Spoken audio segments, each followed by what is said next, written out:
esses são os eixos compreensivos, tá? Ah, Luciana, parece ser fácil. Que bom, espero que seja, mas ele vai trazer uma mega complexidade.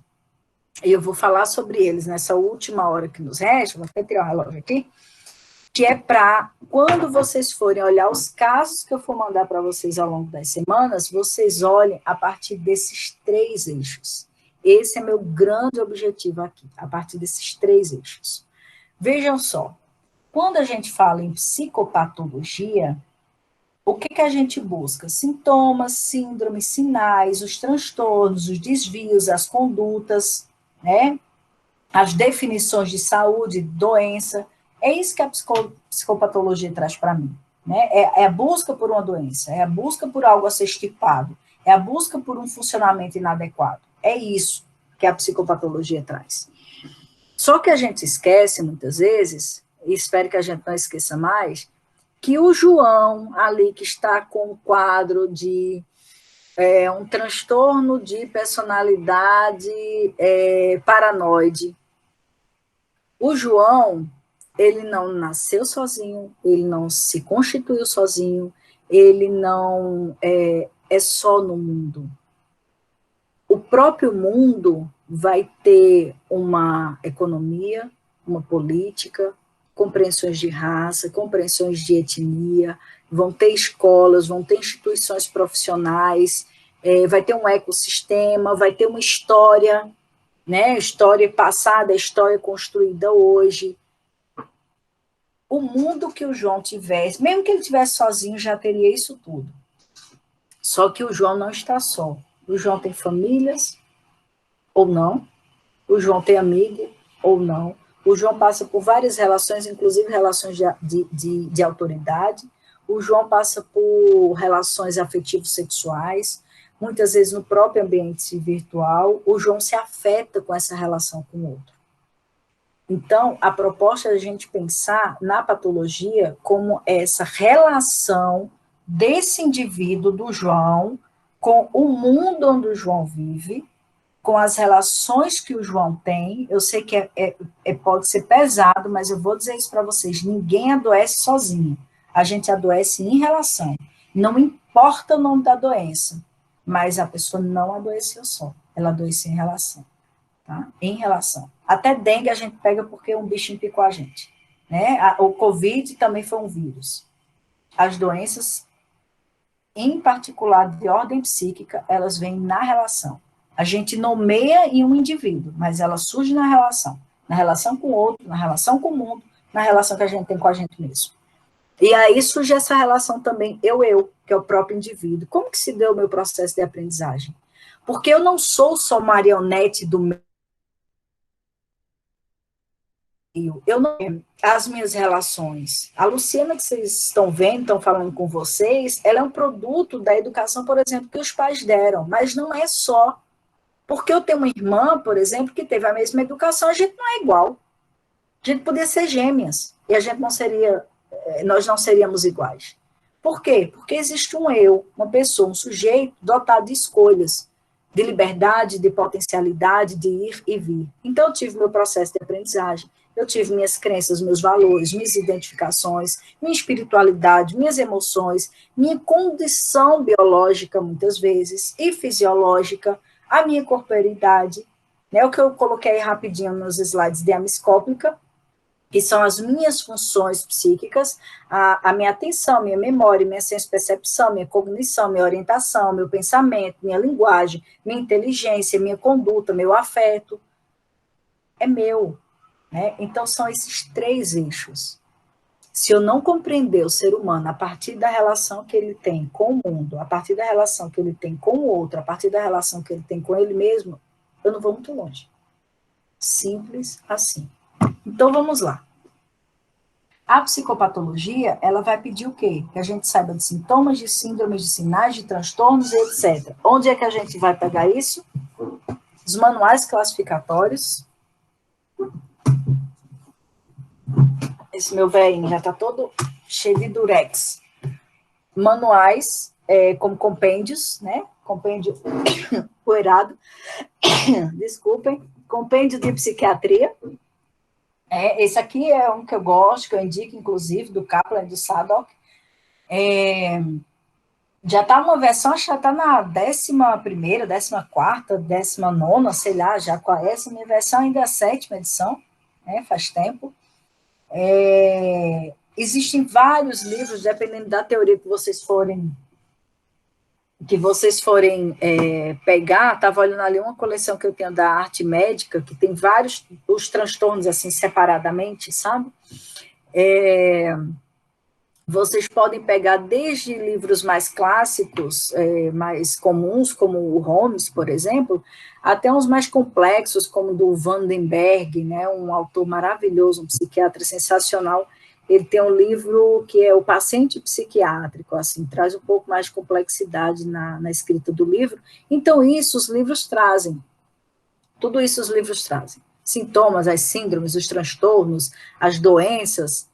Para entender psicopatologia dessa forma, não tem outro jeito. É pegar esse negocinho aqui, pegar os livros, a gente vê os casos e a gente vai fazendo. E a gente vai fazer isso, inclusive, tá? Mas o meu convite é que a gente vá além, não fiquem nisso. E isso não vai ajudar. Ajuda, mas eu imagino que a gente da psicologia, a gente pode ir muito mais além, tá? Então vamos lá, ponto por ponto, passo por passo. O eu mundo, que eu estou chamando de eixo 1, o paciente chegou para mim, eu fiz o diagnóstico desse paciente, eu preciso caminhar com esse paciente.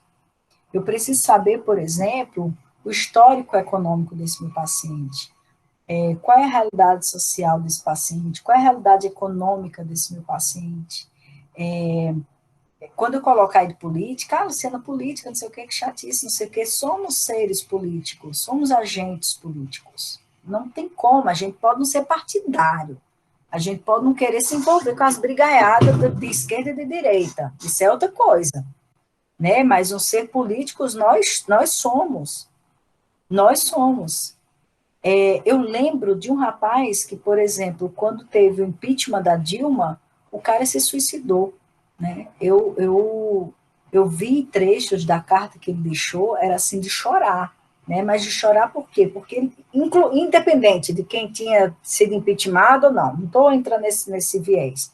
Eu estou falando da identificação que o paciente tinha com, com princípios democráticos, por exemplo. Então, ele ia narrando escutas que ele teve, né, falas do processo de impeachment, que ele disse assim, não faz mais sentido estar vivo, esse mundo aqui não é para mim. Né? Então, vejam, o quanto que a política, no caso dele, inclusive uma política partidária, o afetou, o mobilizou. Questões de gênero, cara, eu nem preciso falar, né? Tem aqui entre vocês quem trabalha, inclusive, com mulheres vítimas de violência. Então, a gente não pode negar essas condições, entre aspas, de gênero, papel dito, né, do homem, papel dito da mulher, a condição de saúde da mulher, a multiplicidade de papéis femininos, né, o trabalho doméstico privado versus o trabalho público, né, esse que a gente chama de condição feminina, e a condição masculina também, sabe, ter que ser alguma coisa, né, como se tivesse um ideal de ser, de existir, como se a gente tivesse um papel a cumprir, a desempenhar, e aí no dia a dia a gente tem que desempenhar aquele papel, às vezes a gente não quer desempenhar aquele papel. Eu tive uma paciente que me mobilizou bastante, ela engravidou, adolescente, 14 anos de idade, ela engravidou, e ela disse, eu não vou ter filho, nem que eu tenha que me matar, mas eu não vou ser mãe, não quero, não é isso que eu quero. Aí a mãe dela disse assim, não, tenha, você vai ter, você não vai abortar, isso é pecado, vou levar você para o interior, você vai ficar todo o tempo da gestação lá na casa da sua tia, depois eu quero outro filho meu, né, eu vou criar vocês como irmãos, beleza. 2 anos depois a mãe dela faleceu, e ela teve que cuidar da filha. Eu a atendi, ela tinha uns 20 anos, mais ou menos, cuidava da filha desde então, e ela dizia para mim, ela dizia assim, Luciana, eu odeio ser mãe, eu nunca quis isso, eu trepei sem camisinha, foi só isso que eu fiz. Eu estava 14 anos, fiz sexo com meu namorado, engravidei. Eu não queria ser mãe, eu não queria ter essa responsabilidade, eu não queria ser condicionada a essa pessoa. Ela trazia um discurso muito forte, muito doído, sabe? E ela disse, eu perdi minha vida, eu deixei de fazer qualquer coisa, e a sociedade sempre vai me condenar. Ah, mas na hora de fazer, você não pensou. Ah, eu era uma menina, eu tenho 14 anos, eu transei sem camisinha, foi só isso que eu fiz. Então, assim, como julgar, né, uma pessoa com um discurso desse? Como condenar essa fala dela? Ela estava vivendo, ela estava coberta de razão, ela não queria ser mãe, gente, ela não queria ser mãe, ela nunca quis. Então, assim, é, são condições sociais, né, nessa questão também de gênero, que vai atravessando o processo de subjetividade, que vai atravessando o jeito da pessoa ser e de estar no mundo. Então, assim, no caso dessa paciente, vejam como essas questões de gênero, né, o processo de escolha ali dela, né, e da mãe, levou a paciente a um processo de adoecimento. Ela tinha um quadro depressivo, assim, complexo, complexo, inclusive. Então, bem, continuando, questões de raça, né, a gente tem noção, a gente tem ideia como é para alguém, desde pequenininho, ser apontado na escola porque tem um cabelo bombril, tem um cabelo pichaninho, ah, senta lá atrás porque teu cabelo está me atrapalhando, ah, não vou pegar na sua mão porque você é suja, você é preta. Imagina como é para essa pessoa, né? Eu sei que mesmo a gente tentando imaginar, talvez a gente nunca alcance, a não ser para quem vive, assim como são as outras coisas também na vida, né? Da vivência. Então, não dá para a gente esquecer as questões raciais, né? Não dá para a gente esquecer como esse processo dessa relação eu-mundo e como vence social, como vai me afetar. Eu estava vendo ontem foi hoje? Não foi hoje de manhã, no Instagram, uma jovem, ela chegou a gravar mais um dos relatos de trabalho, né? O cara dizendo assim, ah, você é perfeita, não sei o quê, mas com esse teu cabelo, não tem como você dar um jeitinho nesse cabelo não para assumir o cargo? Então, cara, isso é muito doído. Como pedir para uma pessoa que vivencia isso não adoecer, né? Né? E aí eu estou dizendo não que isso vai ser uma doença, mas dependendo de como eu signifique isso, isso pode me engessar, isso pode me gerar um processo de inautenticidade, isso pode me causar indescritíveis processos de adoecimento, certo? Então vamos pensar nesse eu mundo, um processo de sociedade. Ecossistema, nossa, mas o que, é que tem a ver, Luciana, ecossistema? Quantas pessoas que são da agricultura, índios, que para mim a categoria assim mais forte, que mais salta os olhos, vem nessas matas, vem tantas queimadas, será que esse povo não sofre? Talvez eu não sofra, estou aqui, se a mata está lá pegando fogo, talvez não me afete, quer dizer, eu penso que não me afeta, né? Lógico que afeta, mas enfim, vamos fazer de conta que não me afeta, estou aqui, ó, sossegado. Agora imagina para aquela pessoa que vive daquilo, imagina para aquela pessoa que tem aquela identificação, que tem uma relação, que tem um envolvimento com a terra, com a natureza. Cara, é um sofrimento indescritível, indescritível. Eu vi uma fala uma vez lá da Marina, aquela que foi candidata a presidente, ela estava lá na UNB, eu não sei o que ela fazia na UNB, mas de vez em quando ela estava assistindo umas aulas lá, umas falas nos auditórios. Cara, a mulher chorava falando assim, que eu me emocionei escutando a fala dela, sabe? Ela falando da terra, da natureza, etc. Esqueci o nome dela, Marina Silva, né?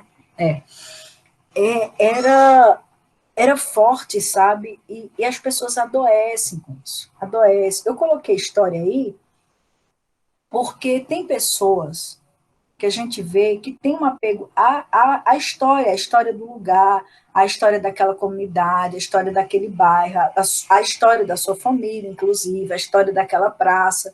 Mas eu fiquei pensando nessa história de história.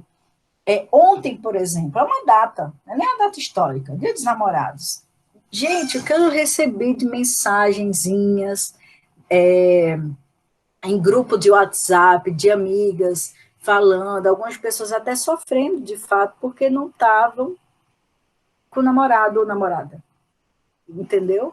E eu fiquei olhando para aquilo ali, eu disse assim, gente, que coisa bizarra, né? Uma data. E aí eu fui longe, porque eu fiquei pensando, né, Dia das Mães, e as pessoas que não têm as mães, o quanto sofrem, Dia dos Pais, pessoas que não têm, ou que têm uma relação ruim, o quanto sofrem. É... E é uma data, né? Só uma data que pode despertar tantas coisas ali nas pessoas. E ontem eu acho que foi uma data que despertou muitas coisas, né? Eu acho que tirando os 40% de fake news, outros 40% de pessoas que foram. Eu tenho um colega que foi obrigado, né? Mais de uma.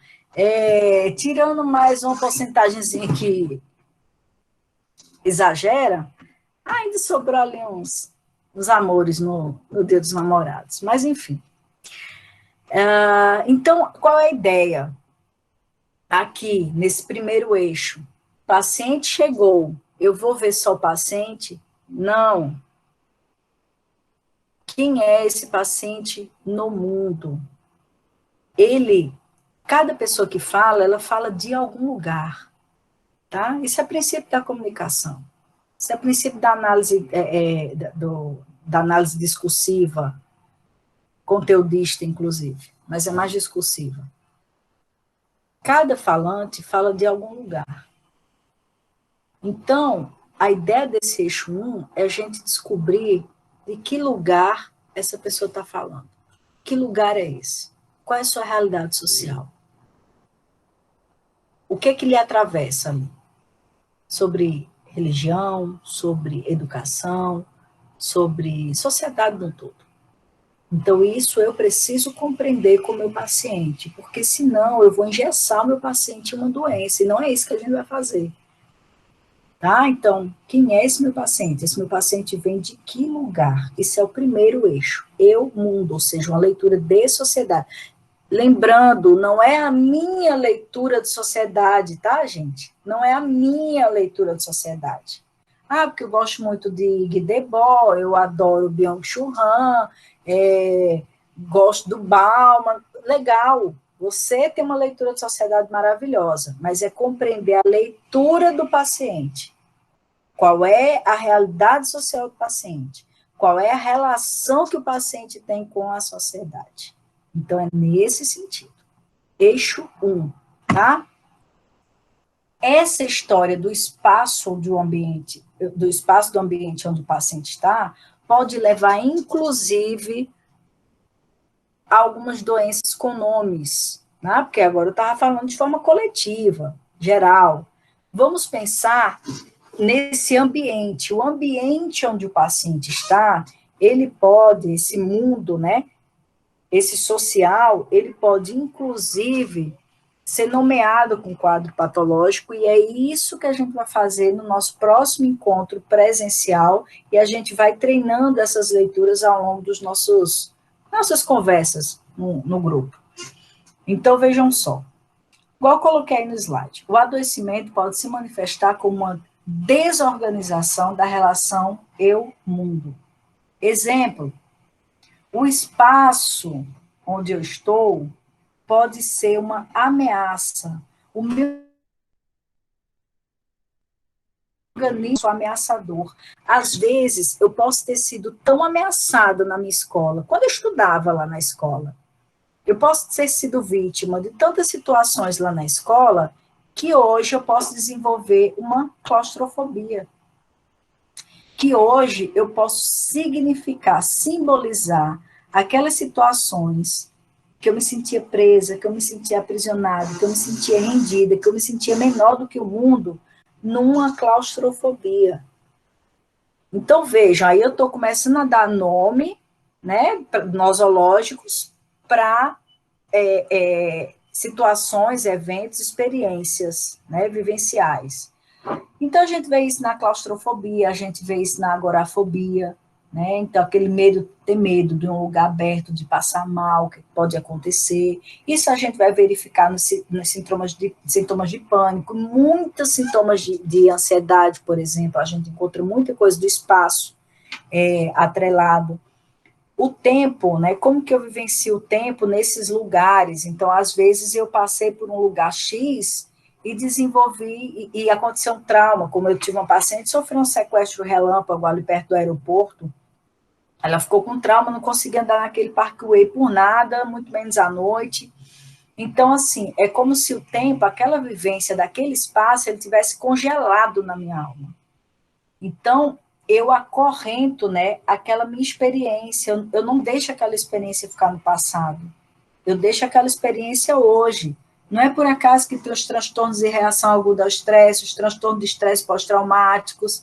Por quê? Essa vida que eu tenho, essa situação que eu vivi num determinado lugar, numa determinada situação, num determinado cenário, me acompanha. Eu trago isso até hoje. Então, vejam como essa relação eu-mundo, eu-espaço, o lugar onde eu estou, pode me trazer vários processos de adoecimento. Vários. Estou dando aqui alguns exemplos, depois a gente vai entrar em outros conforme os casos que eu for mandando e vocês também forem trazendo. Tá? Eixo 1, a relação eu-mundo. Tá? Eu-mundo. Esse mundo, pense no espaço onde eu estou. E no espaço onde eu estou pode ser uma coisa concreta, por exemplo, eu posso sofrer um ataque aqui nesse espaço e depois eu não dar conta de pisar mais nesse espaço. Vejam como o espaço me afetou, a minha relação com o espaço. E pode ser também coisas raciais, de gênero, como a gente já apontou, que também se dá no espaço, também se dá no social, também se dá no coletivo, também se dá no lugar onde eu estou, onde eu habito, onde eu vivo. Então, essa é a relação, que a fenomenologia vai chamar de unwelt, tá? Mas é o eu-mundo, a relação eu-mundo, ok? Primeiro eixo. Professora, Manda. é a Carol. Eu queria aproveitar esse tema do eu mundo e perguntar se a relação com o coronavírus também entra nisso, né? Porque algumas pessoas chegam falando que têm muito medo do coronavírus, não conseguem sair de casa, mesmo quando é necessário. Então, isso também entra nessa questão do eu mundo, né? Absolutamente, Carol, absolutamente. E, Carol, esse teu exemplo foi muito, muito massa, porque, assim, eu acho que ele reforça tudo que a gente está dizendo até agora, inclusive dessa minha relação com o paciente, porque a situação de pandemia não é exclusiva do paciente, eu também estou nessa relação, né? Então, vai falar dessa relação que é nossa e vai falar de toda a sintomatologia. A gente tem nome para dar? Tem. Pode ser uma reação aguda do estresse, pode ser um transtorno adaptativo. Né? Não sei se vocês já ouviram falar, mas a gente tem esse transtorno, que é quando a gente não consegue se adaptar a uma situação. Né? Por um período de tempo, a gente não consegue se adaptar à situação, se chama transtorno adaptativo. Né? A paciente pode estar com transtorno adaptativo, não me adaptei à situação de pandemia. A paciente pode estar vivenciando lutos, né, de pessoas próximas, pode estar sobressaltada, né, com medo de que aconteça alguma coisa com ela.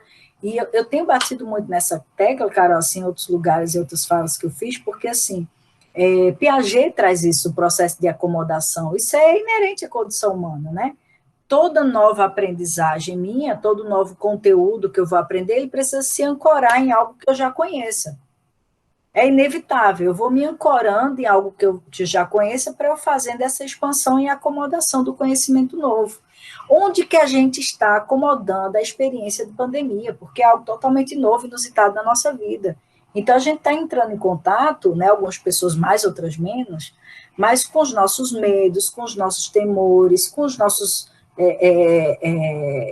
traumas, né, com essas situações difíceis da vida que a gente já viveu lá atrás e está sendo agora renomeada, ressignificada, revivida numa situação de pandemia. Além disso, Carol, não é de hoje que a nossa vida enquanto ser social está difícil. Eu posso ter uma vida maravilhosa, eu sozinha olhando para o meu próprio umbigo, mas eu pensando no coletivo, a gente já vem passando por muitos distanciamentos afetivos, a gente já tem passado por muita briga, a briga política que teve em 2018, até hoje ninguém se recuperou direito. Então, houve muito racha nas famílias. Enquanto sociedade, não é de hoje que a gente já está degringolando, economicamente falando. Eu sei que agora o negócio está bizarro, mas não é de hoje que o negócio já vem caindo, economicamente falando. Muitas pessoas perdendo seus negócios, muitas pessoas sendo perdendo. É meio que inevitável que essas coisas me afetem, independente de eu dizer, a minha vida está muito boa, né? Então, a gente fica pensando que já não estava bom. Enquanto sociedade, já não estava bom, já não estava maravilhoso. Só que tinha um aniversário de alguém, tinha um happy hour ali, tinha uma outra festinha não sei onde, eu me encontrava com alguém para o café, ou seja, fazer esse contrapeso. Agora a gente não tem mais isso. Né? Agora a gente não tem mais isso. Quem faz isso está fazendo sabendo que não está fazendo o negócio certo coletivamente falando, né? Pensando em bem-estar coletivo. É uma situação sanitarista. Então, assim, é tudo, toda a vivência da gente é puxando para baixo. Então, o que essa tua paciente está passando não é incomum nem injustificável. E realmente veja que o processo de adoecimento dela está nessa relação que eu tenho com esse mundo, a relação que eu tenho com o cenário que eu estou vivenciando. Nitidamente, esse teu exemplo é um exemplo excelente para esse eixo 1 mesmo. Valeu, Carol. Porque a gente pega muito, né? Ainda mais agora, tem muita gente entrando em contato justamente por esse medo, cria uma ansiedade também, né? Exatamente. Exatamente.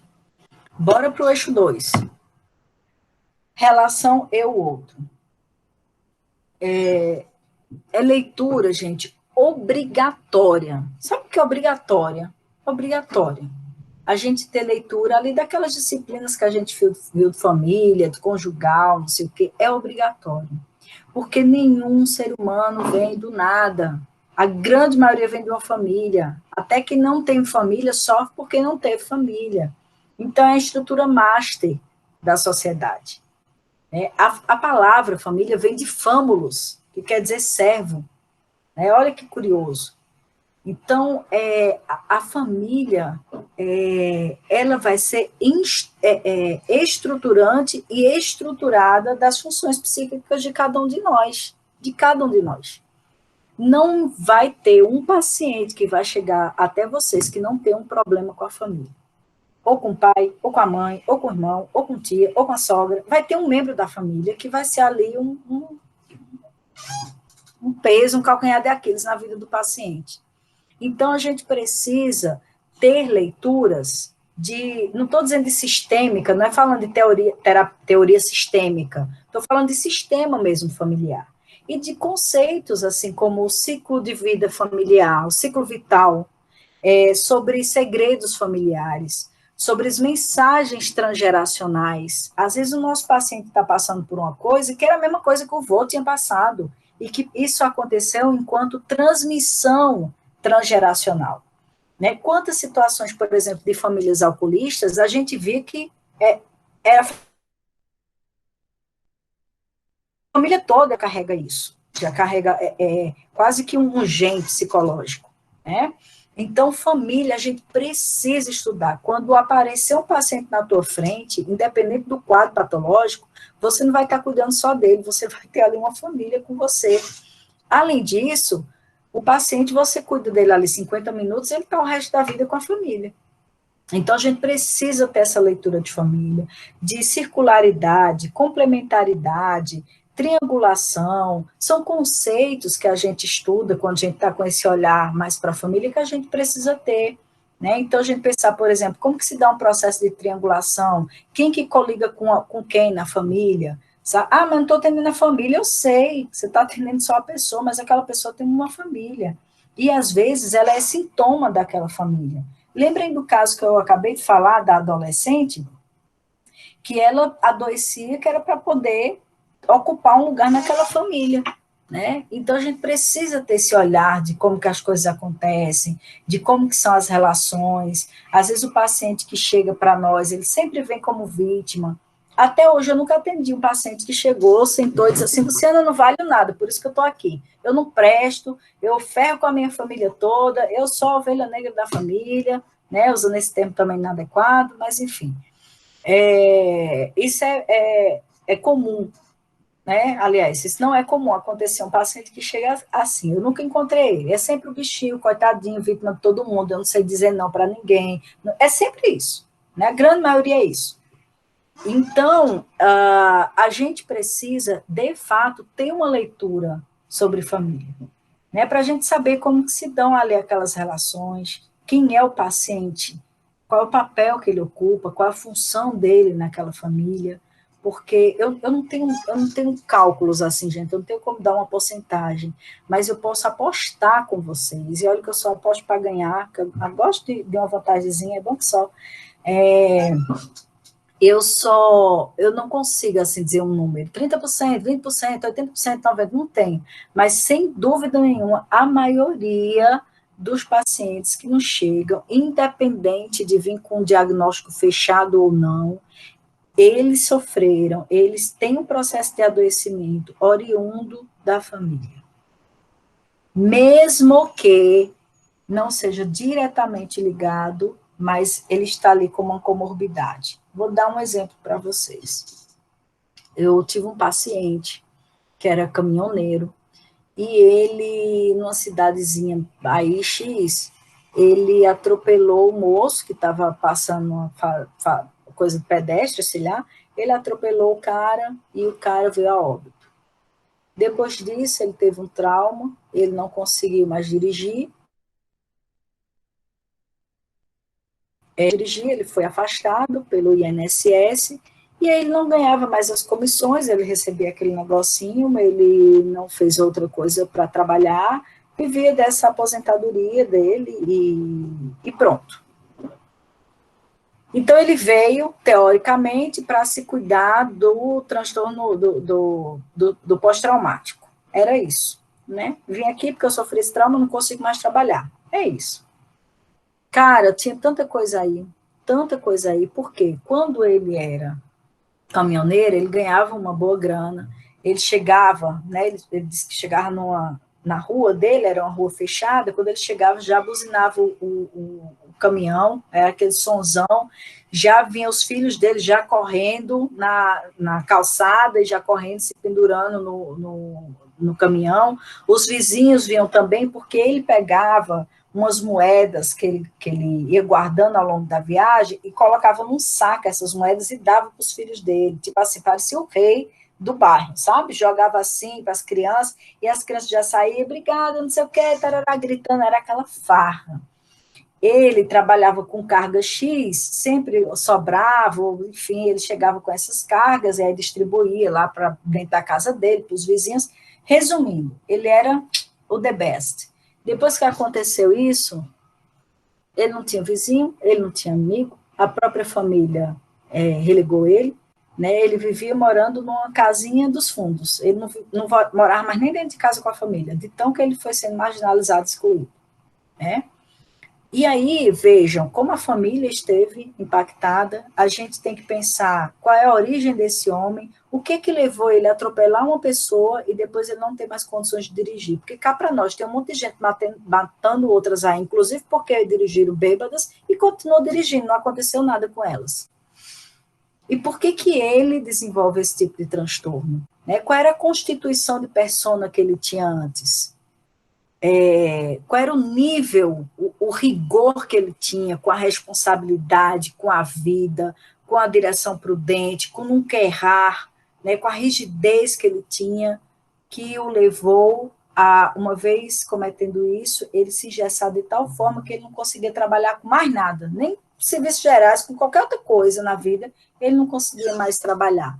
Ou seja, não era o fato de subir num caminhão, era o fato de não ter mais vida. É como se ele já tivesse morrido, né? Morrido em vida. Então, veja como a família teve um impacto no caso desse paciente. Então, em princípio, tem nada a ver com transtorno de estresse pós-traumático. mas vejo como está conectado, como está interligado. E eu não posso deixar de ver isso. Poder eu posso, mas não devo. Né? Então, vejam, as relações familiares, as relações com amigos, e quando eu coloco amigos, todos os níveis, desde os colegas de família, a gente tem outra instituição que é a escola. Quase todo mundo, com raríssimas exceções, passa por alguma escola. E tem gente que tem uma experiência exitosa de escola, tem lembranças afetivas maravilhosas, mas tem gente que tem experiências extremamente traumáticas com a escola. Ou que foi um professor, ou que foram coleguinhas, ou que foi o diretor da escola, essas figuras de autoridades todas. Então, os amigos, pensem nos amigos, desde os coleguinhas, até os amigos de trabalho, os amigos de faculdade, de universidade, de relações gerais. Então, como é que ele se relaciona? Como é que o meu paciente, a minha paciente se relaciona? É um paciente que mantém as relações? É um paciente que não mantém? É um paciente que fica correndo atrás do povo, faz de tudo para agradar, para ser útil para o outro? Ou ao contrário, sempre é procurado, sempre é demandado, ou não faz muita questão de ninguém, é quase um fóbico social? O que acontece? Como são as relações dele? A que grupos que esse meu paciente pertence? Não estou falando só de grupo de WhatsApp, não. Estou falando de grupo mesmo. Ah, ele é de um grupo de moto, ele é de um grupo religioso, ele é de um grupo partidário político, ele é de um grupo de militância, ele faz parte de uma ONG, ele desenvolve um trabalho social, ele é de um grupo nazista, enfim, quem é esse meu paciente? Ele vem, como é a relação dele com os outros? As relações dele afetiva sexual, né? Como que são as relações? É um paciente, estou nem falando só de orientação sexual, né? Ser gay, ser bi, ser homo, ser hétero, não estou falando disso, não. Eu estou falando da qualidade da relação. Ele se relaciona com o outro para objetificar ou ele é objetificado na relação?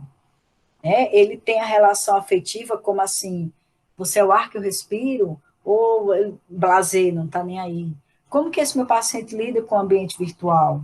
Gente, é sério, a galera tem sofrido horrores por conta do diabo desse ambiente virtual. Eu digo diabo porque eu não estou aguentando mais de verdade.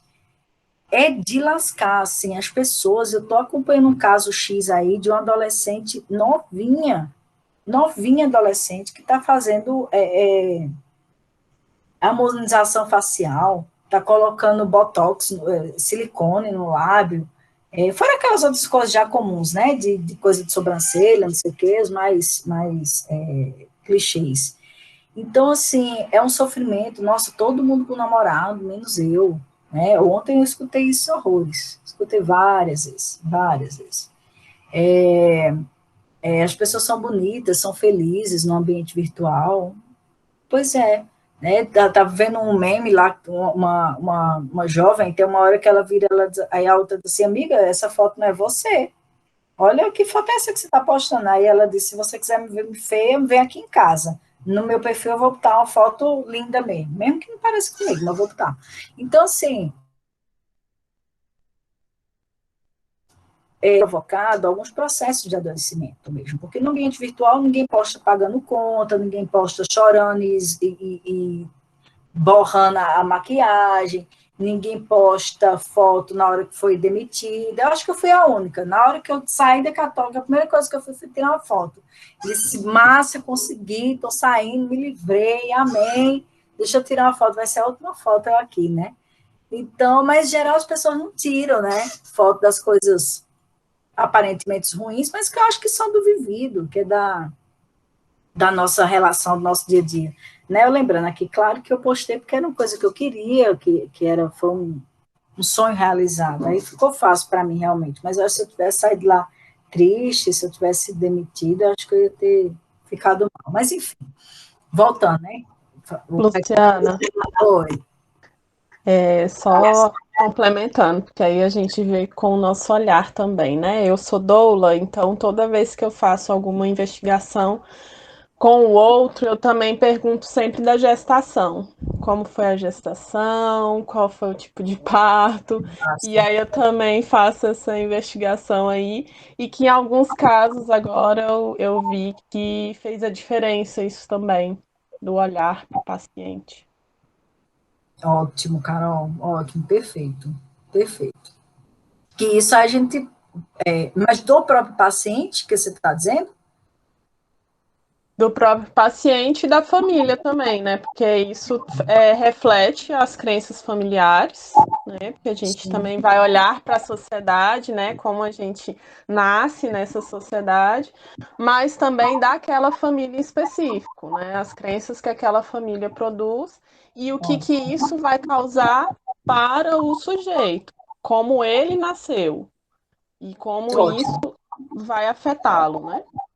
Exatamente. E muitas vezes, Carol, não sei se você tem pego casos parecidos, semelhantes, sei lá, mas a gente vê que às vezes até o nascimento ele acaba sendo um segredo familiar, ou porque às vezes não foi desejado, ou não foi planejado, ou sei lá, às vezes mães tomaram inclusive remédios abortivos e a criança não acabou nascendo, não era para nascer, nasceu. Então, assim, são inúmeros elementos que podem ser trazidos, investigados mesmo aí em relação ao parto. Interessante. Bem, Sim, uma dessas situações, eu tenho uma amiga que ela nasceu surda-muda, e aí a gente sempre brincava da relação com a mãe, que era muito. A mãe sempre mostrava uma culpa. E aí, investigando, ela realmente viu que ela tinha tomado medicações para evitar essa gestação e ela nasceu, né, com essa deficiência e aí causou a relação na vida toda com essa filha foi uma relação de culpa e onde ela fazia tudo para essa filha e para as outras não. E aí pesado. refletia muito esse momento, né, da gestação também refletiu bastante ali em toda a relação. Familiar. É verdade, Carol. Verdade. E assim, antes que me perguntem, né? Ah, Luciana, então toda sessão a pessoa vai chegar e já vou perguntando tudo? Não, gente. Ao contrário, eu nem sou favorável àquelas anamneses prontinhas, eu acho elas horrorosas. Eu detesto, se eu tiver que usar muito aqueles negócios, vai ser para uma avaliação psicológica que eu tenho pouco tempo para emitir um relatório porque a instituição X pediu. Pronto, assim eu uso. Mas o meu paciente, nas intervenções clínicas, eu ficar perguntando, detesto. Deixe o paciente trazer. Né? O paciente vai trazendo, a gente vai perguntando para a gente fazer essa compreensão, mas não vamos fazer aquele negócio na amnese horrorosa que se faz, não. Ai, como foi tal coisa, não sei o quê, na escola, reprovou alguma disciplina, e como foi? Tipo, e daí? Deixe o paciente trazer a sua dimensão afetiva de como esteja, tá? Então, vamos lá, para o nosso eixo 2. Lembrando nosso quarto passo, pensando em o que eu estou chamando de batizar o fenômeno, né? Não, e além desse diagnóstico, só para a gente ter ideia desse segundo passo. Vocês lembram que a gente fala muito de neurose, psicose, psicopatia? Qual é a compreensão com esse olhar de um método compreensivo dialético que a fenomenologia traz? Olha só. No caso do neurótico, em geral, o que a gente vê? Que é uma relação emaranhada, né? A relação emaranhada. É como se a relação eu-outro não existisse uma fronteira, não existisse uma barreira que nos separasse. É como se ficasse fundida. É tão emaranhado que se perde o que sou eu, o que é o outro. Então, isso é uma característica que, em geral, a galera chama neurose, que a gente vê com esse olhar fenomenológico a partir da relação com o outro.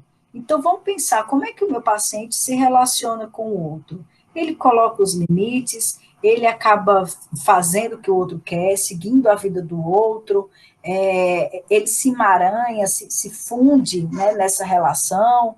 Como que é isso? Então, isso a gente vai falar dessas características ditas neuróticas, tá? Estou usando esse tempo para a gente fazer esse paralelo. No caso do psicótico, é o contrário. Eu não vou me fundir, eu vou me dissociar.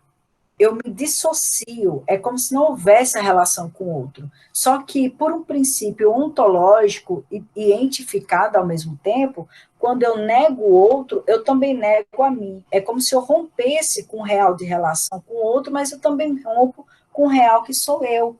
Então, o psicótico, ele rompe a relação com o psicótico, se dissocia, né? Então, quando eu digo que se dissocia, não é que ele não está nem aí para o outro, é porque ele perde essa relação com o outro. Ele perde a tal ponto de que, em alguns momentos, ele pode achar que é o outro.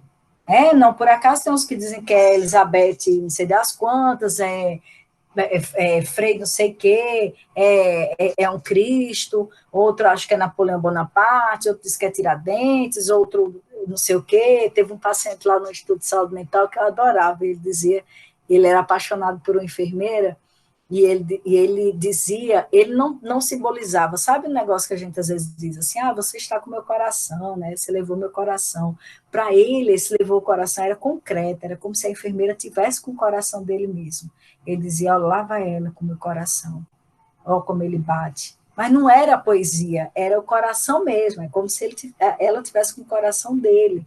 Então ele se dissocia, quem sou eu, quem é o outro, né? Ele perde muitas vezes isso. Então, as vozes intrusivas, né, são tanto os aspectos dos delírios quanto das alucinações. Para o psicótico é essa relação, enquanto um é fundido, o outro é dissociado.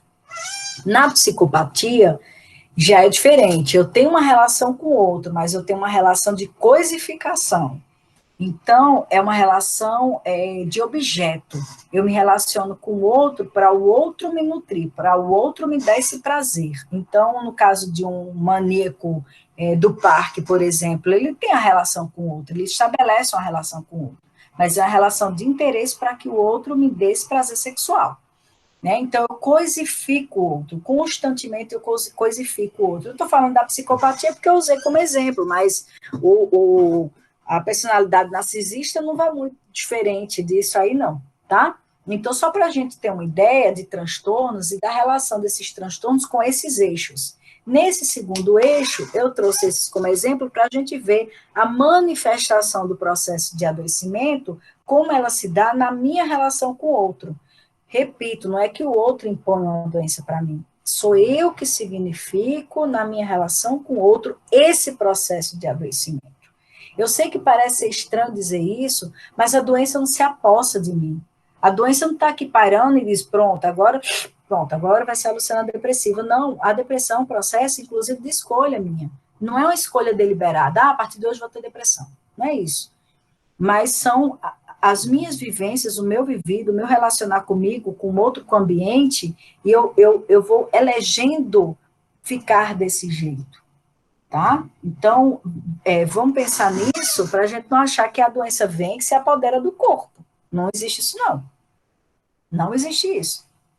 Então, pensemos aí nessas relações, a gente pode falar da fobia social como somáticos, transtornos de humor, a gente pode fazer essa leitura dessa relação com o outro, tá? De como se dá esse processo, muitas vezes, de adoecimento a partir da relação com o outro. Aí, para a gente caminhando aqui para o nosso último eixo, a gente vai falar dessa relação eu, né? Eu próprio, né? Como é que eu me relaciono comigo, né? Qual o respeito que eu tenho por mim, como que eu me cuido, como está a minha corporeidade, qual foi meu processo ao longo da escola, como que eu lidei, como que eu lido com as demandas, quais são os recursos que eu utilizo, internos e muitas vezes externos também, para eu lidar com essas situações. Então, quais são as minhas crenças, os meus valores, meu processo de aprendizagem, eu tenho uma espiritualidade, eu não tenho, como que eu lido com as minhas emoções, como que eu lido com o meu corpo, algumas questões fisiológicas, algumas questões genéticas hereditárias que inevitavelmente vão me afetar, vão fazer parte de mim, como que eu lido com o tempo vivido, né? Porque às vezes eu sofro hoje com uma coisa que eu vivi há 10 anos, mas eu fico, remoendo aquele negócio. Fulano fez isso comigo, e quem eu penso que eu sou, a ponto de achar que fulano não pode fazer isso comigo. Aí eu fico aqui sofrendo o resto da vida, porque fulano fez isso comigo há 10 anos atrás. Às vezes fulano lembra mais nem que eu existo. Mas eu fico aqui, ó, nesse sofrimento. Com isso, a gente tem algumas funções psicológicas que quando a gente está com o nosso paciente, principalmente no momento de um diagnóstico, de uma compreensão psicopatológica, eu preciso checar, né? Eu preciso ver por exemplo, se o meu paciente está orientado, se o paciente, como é que está o discurso do meu paciente, porque tem uma voz, às vezes, muito desorganizada, muito desconexa, muito atravessada, um tema com o outro, puxa o outro, não consegue se organizar temporoespacialmente, às vezes a cognição do meu paciente está completamente perturbada, às vezes as ideias do meu paciente, o juízo do meu paciente, a sensação do meu paciente, a percepção do meu paciente, a gente vê que está alterada, né, que está fugindo, inclusive, do que ele próprio pode nomear como normal. Então, isso é o que eu trouxe aqui para a gente verificar também do nosso paciente, como é que está a atenção dele. Muitas vezes o paciente chega e diz assim, Luciana, eu acho que eu tenho algum problema de atenção. Quando a gente vai ver, não é atenção, ele está com processo depressivo. Só que a depressão impacta na atenção. Quem está com um problema depressivo, em geral, também tem a atenção afetada. A grande maioria das pessoas que tem a atenção afetada, a memória vai estar afetada também, porque eu preciso que a minha atenção esteja preservada para que a memória também esteja. Se a minha atenção, se a minha memória estão afetados, os meus processos. Então, às vezes, o paciente diz assim, nossa, Luciana, estou com problema, acho que é a atenção, mas eu não estou conseguindo entregar nada no prazo. Quando você vai ver, a paciente está num processo depressivo. Aí a atenção está afetada, a memória está afetada, logo a função executiva também está, ela não consegue entregar as coisas no prazo. Porque ela está ensimesmada, ela está naquele outro mundo, ela está com avolia, ela está com apatia, ela está com total perda de ânimo, com anedonia, ela está com outro quadro, né, que não deixa a paciente fazer de outro jeito, ter o mesmo movimento que ela tinha, tá? Então, e a gente tem que ter essa compreensão, né, do que é essa atenção da paciente, a memória, a senso-percepção, como está a consciência do paciente, o quão o paciente está consciente de si, a orientação, o pensamento do paciente, as ideias, o juízo, a linguagem do paciente, a inteligência do paciente, né? Principalmente quem trabalha aí com crianças, com adolescentes, às vezes tem os transtornos neurodesenvolvimentistas, mas não só isso. A conduta, o caráter, né? Tem transtornos de caráter, por exemplo, então a gente precisa ver, às vezes, o paciente, é até raro chegar um perverso, assim, dizer, opa, sou perverso, estou aqui para me cuidar, é raríssimo, mas tem pacientes que chegam e que a gente consegue identificar ali algum, um transtorno mesmo, né? Um processo mais complicado de falta de compaixão, de remorso quando fez alguma coisa ruim, a gente vê que o paciente tem relação com os outros só para um benefício próprio, e assim vai. E, além disso, essa ordem afetiva ou do humor, né? Então, como que está o humor do meu paciente, se ele está muito oscilante, como é que está desde uma distimia, uma ciclotimia, a gente compreendendo como que está essa parte afetiva do paciente, tá? Só para a gente ter ideia, né, pensando aí também em nomes, em compreensões do vivido, pensando em quadros nosológicos, a gente pode pensar em como o tempo organiza ou desorganiza o paciente. A vivência do paciente temporalmente pode, ou seja, ele com ele mesmo. Não teve mais ninguém aqui. Não tinha espaço, não tinha nada. Ele com ele mesmo. Né? Então, exemplo, o melancólico, depressivo, fica parado, fica imóvel, fica sem nenhuma perspectiva. O depressivo, em particular, geralmente se prende a sua existência ao passado. Então, é um paciente que sempre está ali no passado, numa vivência de algo que se foi, ou deveria ter ido, mas é como se estivesse vivenciando tudo hoje ainda. Então, é uma vivência de si, consigo, né, no tempo. Na ansiedade, a ansiedade já está voltada para o futuro, né, uma preocupação, eu ter que lidar com o que eu tenho que fazer, eu chamo de devir lá, aqui. É como se fosse um devir, uma coisa que vai vir lá na frente, eu já estou vivenciando aqui. Então, esse apressar-se, né, esse antecipar um vivido que cá para nós talvez nunca aconteça. E eu não estou falando de uma preocupação. Caracas, eu vou viajar quarta-feira, não é meu caso. Caracas, eu tenho uma viagem para fazer, tem toda a situação de de segurança, de higiene, de não ter contato com nada, será que vai acontecer alguma coisa que não tem, bom, mas eu estou vacinado, mas desde quando vacinado está livre de alguma coisa, e tem isso, tem que cuidar daquilo outro, tem que deixar tudo isso aqui pronto, tem tal coisa, não, vou ficar tantos dias sem ver minha filha, isso é uma preocupação. A ansiedade eu já sofri, eu já senti sudorese, taquicardia, já começar a sentir tudo, sei lá. Então, eu estou aqui, mas eu já estou vivendo o futuro. Já estou lá na frente. Não é planejando, não é se preocupando, não. A coisa já está acontecendo aqui agora, sem eu sair daqui. Isso é o que a gente está chamando de ansiedade, né? No caso, por exemplo, da psicose, né, já na psicose, os pacientes com esses quadros ditos psicóticos, esquizofrênicos, há uma perda do tempo. É como se o tempo, ele desaparecesse. É como se essa história do passado, presente e futuro, vai acontecer daqui a 5 anos, não existisse mais. É como se vivesse assim, como que eu vou dizer, uma suspensão temporal. Né? Não tem mais aquela cronologia. Né? Então, há uma estagnação. A não ser, claro, que o quadro esteja relacionado a isso, mas, em geral, o paciente não tem nem essa noção, nem noção nenhuma, né, temporalmente falando. Então, essa é uma ideia inicial, né, a gente vai trabalhar isso, a gente vai retomar no próximo encontro, os 3 eixos, focando mais nos quadros, nos casos, principalmente, que essa é a ideia de a gente ir para os casos, mas para a gente terminar esse primeiro encontro, só para a gente não esquecer, assim, tentando sintetizar, deixa eu ver se dá para terminar nesse aqui. Dá.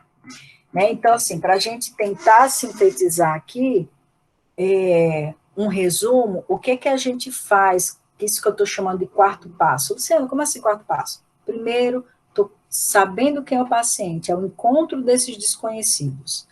Segundo passo, eu preciso, com o meu paciente, deixar ele falar e oferecer na minha clínica que eu falo não é espaço clínico, é o físico, é a prática, é o ato clínico, né? Então, favorecer aqui um ambiente acolhedor, um ambiente que as defesas do paciente, para que ele apareça na relação comigo, para que a gente consiga ir batizando os fenômenos que a gente vai fazer depois, para que a gente consiga compreender o que o paciente está me trazendo, que é esse passo 3, que é o diagnóstico, dizer o que o paciente tem. E, às vezes, eu preciso dizer para um médico, para a família, para o próprio paciente, eu preciso ter essa compreensão. E não é uma compreensão só nosológica, só do nome da doença, mas o que trouxe o paciente até aqui, ou seja, o que acontece para que ele estivesse desenvolvendo, para a gente auxiliar o paciente no futuro, né, no que vem pela frente, né, que vai sair mais na frente um 5º passo. Então, o último passo aqui que eu estou falando é desse método compreensivo dialético, de como a gente batiza o fenômeno, não estou dizendo qual o nome da doença, batizar o modo do paciente ser, o que é que levou o paciente a desenvolver aquilo daquela forma. Então, eu vou observar, vou escutar o meu paciente, eu vou descrever as experiências significativas que o meu paciente trouxe, eu vou tentar buscar uma relação de sentido daquela experiência com o que o meu paciente está vivenciando agora, eu vou fazer uma leitura de diagnóstico, eu vou fazer um levantamento do paciente aplicado a uma teoria, eu vou fazer essa leitura, nossa, meu paciente está com má fé, né, que é um princípio do Sartre, isso aqui eu estou verificando isso dessa forma, isso me é permitido, não estou dizendo que não é para a gente fazer, só não é para a gente fazer só isso. Além disso, eu vou usar de habilidades de técnicas de entrevistas psiquiátricas para eu compreender um pouco mais da doença. É interessante, não é que eu preciso, mas é interessante que eu saiba desses quadros nosológicos. Não é que eu vou ter isso memorizado, porque eu não tenho, acho que ninguém tem, espero que ninguém tenha, a não ser os psiquiatras mesmo. Mas, assim, é interessante que eu saiba, pelo menos, as grandes categorias, para já ter uma noção, sabe, assim, de quando o paciente vai me falando. Às vezes o paciente chega para mim e diz assim, Luciana, porque eu estou com transtorno de ansiedade generalizada. Eu digo, mas você está dizendo isso de onde, assim, o que é que está acontecendo? O paciente, eu sinto isso, isso, isso. Se eu não sei o que é transtorno de ansiedade generalizada, eu vou esperar terminar a sessão para eu estudar, para eu buscar, para voltar na próxima sessão. Se eu já sei, eu posso, inclusive, dizer para o paciente curioso, fulano, isso que você está me trazendo não atende, categoricamente falando, aos critérios do transtorno, conforme tem nos manuais. Mas eu queria te ouvir mais, assim, o que é que isso tem interferido em você? O que é que está te incomodando? Como é que estão esses sintomas na tua vida, independente do nome que tenha? Aí eu vou entrando em contato com o paciente, mesmo sabendo que ele não tem TAG, né? Porque os sintomas não batem com TAG, eu já sei disso. Mas isso não importa o paciente, independente do nome. É interessante também que eu saiba algumas coisas de psicofármaco. Eu não tenho que saber o nome dos remédios, etc., gente, não é isso. Mas saber se ele está usando um antidepressivo, um ansiolítico, porque às vezes até o remédio pode afetar, até durante a fala do paciente, ele pode estar mais letárgico, porque tomou o remédio mais cedo, e assim sucessivamente, né? É interessante que eu saiba que eu tenho esse domínio de conteúdo, principalmente se o lugar que eu for trabalhar, ele seja um lugar que eu vá, como dizer, partilhar do conhecimento com um psiquiatra, com um neuro, com, sei lá, com quem quer que seja, sabe? Fazer um trabalho multidisciplinar ou interdisciplinar. É interessante que eu tenha esses conhecimentos, né? Além da minha relação também com o paciente. E, por último, também preciso dizer que a gente não condena os testes psicológicos, a gente pode simplesmente dar um novo sentido para os testes psicológicos. Eu posso usar os testes, inclusive, para fazer um psicodiagnóstico, inclusive para fazer uma avaliação de forma mais ampla ali do meu paciente. Agora, eu não preciso condicionar a vivência do meu paciente àquele teste. O teste deu isso, é isso e pronto, tá? Então, assim, bem em resumo mesmo, é isso que esse método compreensivo dialético busca fazer. É fazer essa leitura dos nossos pacientes desde a observação aos testes. E o como eu vou estar nesse contato, nessa relação com o paciente. Tá bom?